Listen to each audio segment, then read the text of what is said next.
questions. Thank you, Ms. Stone. I now recognize Ms. Scirotto for 5 minutes. Chairman Cicilline, Ranking Member Sensenbrenner, Chairman Nadler, and subcommittee members, thank you for having me. My name is Carmen Scirotto, and I'm a Senior Policy Counsel at Free Press with 1.4 million members across all 50 states, the District of Columbia, and Puerto Rico.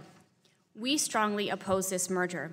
Free Press's extensive research shows the disproportionate harms it would cause to low-income communities and people of color who are more likely to be on the wrong side of the digital divide and more often rely on mobile phones for their only means of connecting to the internet. While my organization signed protective orders at the FCC to assess the merger applicants' data and claims, I am not a signatory. That means everything I say today is based on publicly available data. But let me be clear. No matter where we look, nothing about this deal's benefits, all of which are speculative and unenforceable, offset its immediate and permanent harms. Sprint and T-Mobile and their prepaid brands Boost, Virgin, and Metro are the dominant providers of mobile service for low-income people. More than 30% of Metro and Boost subscribers report yearly incomes of $25,000 or less.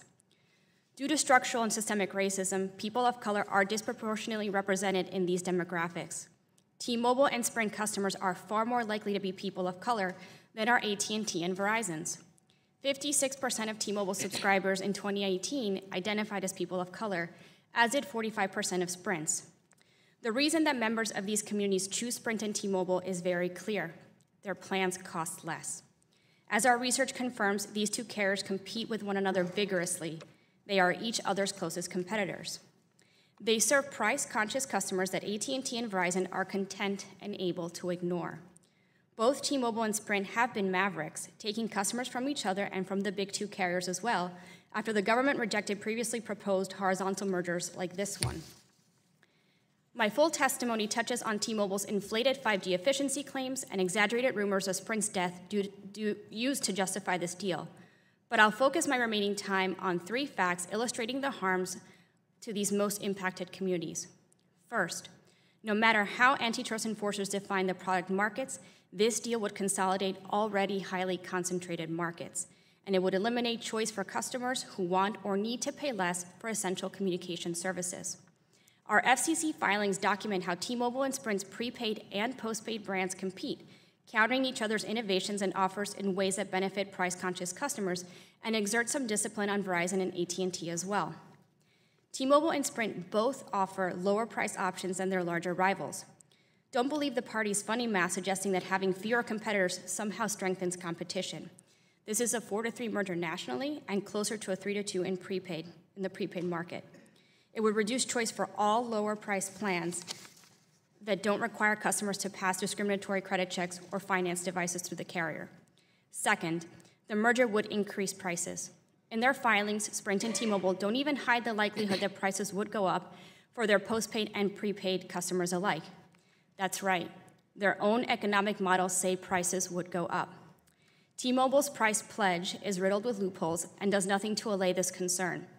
T-Mobile announced that legacy plans would continue, and I quote, for 3 years, or until better plans that offer a lower price or more data are made available. This mockery of a promise is meaningless. Prices will stay the same, unless, of course, T-Mobile decides to raise them.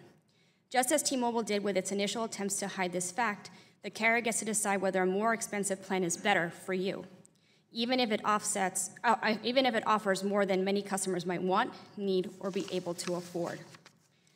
Third, this merger would mean massive consolidation in the wholesale wireless market.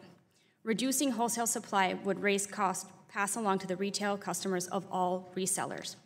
Wholesale is used by carriers without their own networks, including most Lifeline carriers, to offer service at resale.